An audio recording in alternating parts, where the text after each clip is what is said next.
sa robe d'échafaudage, la tour Perret se prépare et se répare. Après presque 2 ans de travaux, l'édifice ouvrira au public au printemps 2026 et retrouvera son but premier, permettre d'observer les montagnes. La Renaissance, c'est aussi celle du petit bistrot de Venon qui rouvrira dans quelques semaines. 4 copains, 4 habitants parmi 900 se sont retroussés les manches pour relancer le seul commerce de la commune.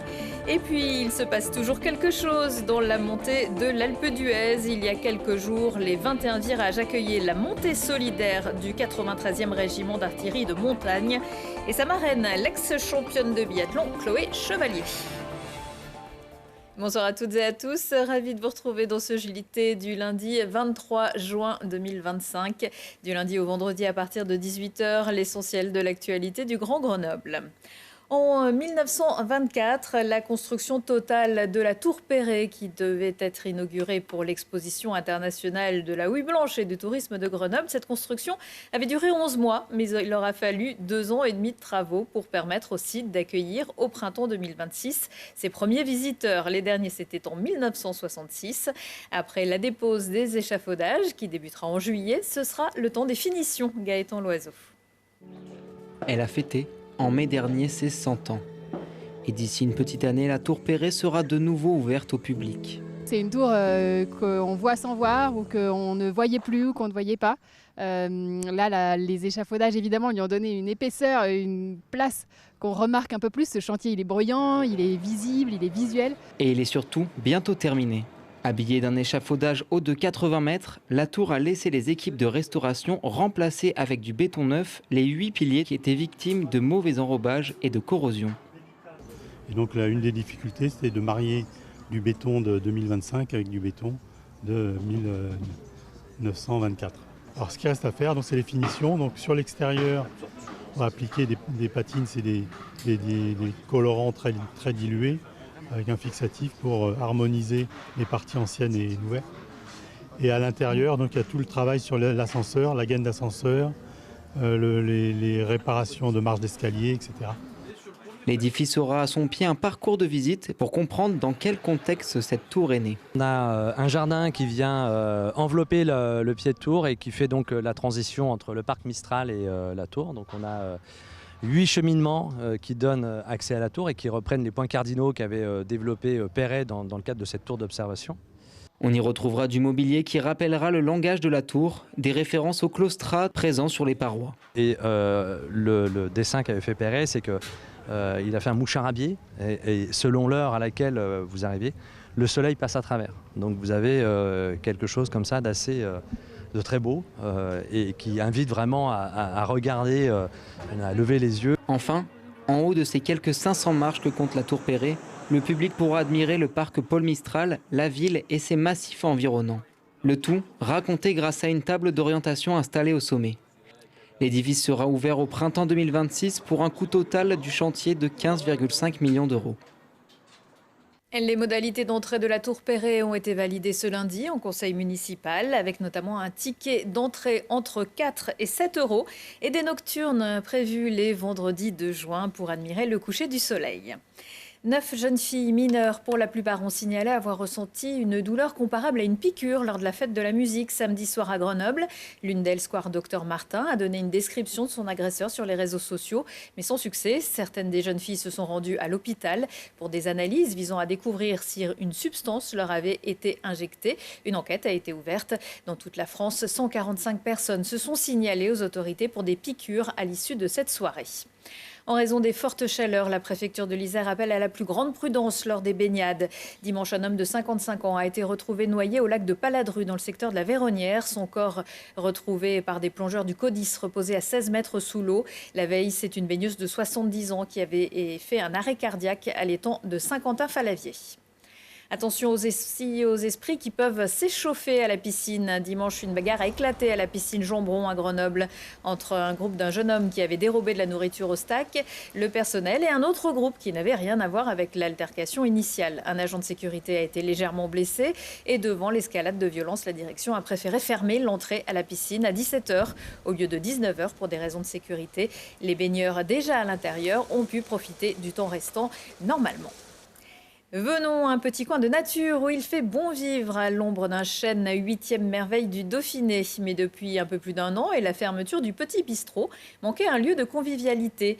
4 habitants déjà investis dans des associations de la commune ont décidé de faire revivre ce lieu. Grâce à la coopérative Village Vivant, ils ont pu racheter le Petit Bistrot et grâce au dispositif Murmure de la métropole, faire les travaux nécessaires. Gaëtan Loiseau. Donc ici on est au Petit Bistrot de Venon. Venon c'est une commune au-dessus de Gières de 900 habitants où il fait très bon vivre. Donc le Petit Bistrot c'est un bar-restaurant qu'on a décidé de reprendre à 4. Donc moi-même, Alice, Willy et Clément. On proposera une restauration le midi de produits locaux, de qualité et tout fait maison.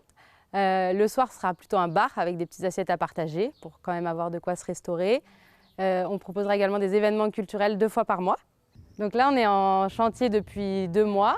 On rénove tout le restaurant dans le but d'ouvrir en septembre. Donc la métropole intervient sur la rénovation intérieure, comme on est sur un village de moins de 1000 habitants. On intervient sur la rénovation de la devanture, sur l'aménagement de la terrasse et sur les travaux d'économie d'énergie. Donc c'est un taux de 60% des postes éligibles. Et le plafond de l'aide est évalué à 10 000 €. Ce qu'on a fait, c'est une rénovation globale.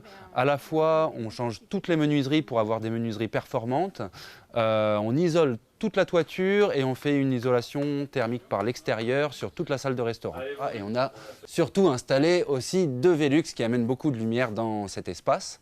Pour le chauffage, on passe par une solution de poêle à bois. L'ALEC est missionné par la métropole de Grenoble pour faire du conseil et de l'accompagnement en économie d'énergie pour les entreprises. Dans le cadre présent, on a identifié donc des postes de travaux importants comme l'isolation de la toiture, le système de chauffage également qui était au propane donc auparavant, ainsi que la ventilation, l'éclairage et l'eau chaude sanitaire.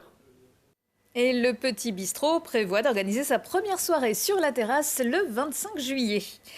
3 ultra-tours et puis s'en va. Dernier concurrent de la 7e Chartreuse Terminorum sur les 40 ultra-trailers au départ. Sébastien Réchon a finalement jeté l'éponge samedi soir, peu après minuit à Saint-Pierre-de-Chartreuse, après 3 boucles de 60 km et 5000 mètres de dénivelé positif dans la forêt. Je vous laisse faire le calcul. Pour vous donner un peu le niveau, si vous avez prévu de faire le GR20 de Corse cet été, sachez que Sébastien Réchon détient le record en 41 heures, 53 minutes et 18 secondes. Vous vous mettrez peut-être 2 semaines. Créée sur le modèle de la Barclay, la course la plus difficile du monde aux États-Unis, la Chartreuse Terminorum a pour particularité de ne permettre ni assistance ni GPS. Encore un petit effort, le 93e régiment d'artillerie de montagne de l'armée de terre au rapport pour la 13e montée solidaire. Il y a quelques jours, les militaires basés à Vars se sont retrouvés dans la montée de l'Alpe d'Huez pour leur traditionnelle journée des blessés. Parmi les compétiteurs, marchant, courant ou pédalant, une ex-membre de l'armée des champions, la biathlète Chloé Chevalier, jeune retraitée des circuits mais toujours en forme. Cette année, la 13e édition de la montée de l'Alpe d'Huez, organisée par le régiment du 93e RAM, s'est déroulée en présence de sa marraine, Chloé Chevalier. L'ancienne biathlète de l'équipe de France a choisi le vélo pour s'attaquer aux 21 virages de l'Alpe d'Huez. C'est un moment important parce que je suis soutenue par l'armée pendant ma carrière, donc c'était important aujourd'hui de faire la course à leur côté. Chacun participe à la manière qu'il a envie, en courant, en marchant, en vélo, à fond, juste pour le plaisir. Et c'est ça qui fait que c'est une belle fête, un bon moment. Le vélo, c'est pas mon sport de prédilection, alors voilà, je l'ai pris pour faire une petite sortie plaisir et c'est bien passé, contente d'être en haut. Marcheurs, coureurs, cyclistes, civils ou militaires, ils sont plus de 1200 à participer à cette course qui reste avant tout une montée solidaire. C'est la journée qu'on consacre à nos blessés, quels qu'ils soient, blessés en opération, blessés psychiques, voilà, qui bénéficient d'un accompagnement tout au long de l'année. Et chaque année, l'armée de terre demande à ses unités de consacrer une journée pour eux. Et nous, traditionnellement, c'est né un peu de l'Afghanistan. La montée de l'Alpe d'Huez est notre journée consacrée à nos blessés. La course est maintenant bien connue, bien ancrée dans l'agenda sportif, militaire en tout cas. Donc on a nos habitués, puis chaque année, on a des nouveaux participants et on en est très, très satisfaits. Si la montée de l'Alpe d'Huez à vélo depuis Bourdoisan vous tente aussi, sachez que c'est l'une des échappées iséroises de l'été programmée par le département de l'Isère. Le 27 août au matin, la route sera donc fermée aux voitures pour vous permettre de grimper en toute sécurité. Alors que la fin des commémorations des 80 ans de la Libération touche à sa fin, revivez sur télégrenoble.net la Deuxième Guerre mondiale et la résistance dans le Vercors grâce au documentaire Vercors, territoire de mémoire. Le film de Candy Debelle rend hommage aux nombreuses victimes et communes frappées par le conflit et revient sur l'héroïsme de quelques enfants du pays dans le plus grand maquis de France à forte dimension patrimoniale. C'est sur télégrenoble.net, rubrique replay documentaire. Retour de l'actu dans 1 heure et en replay sur notre site télégrenoble.net. Excellente soirée à tous.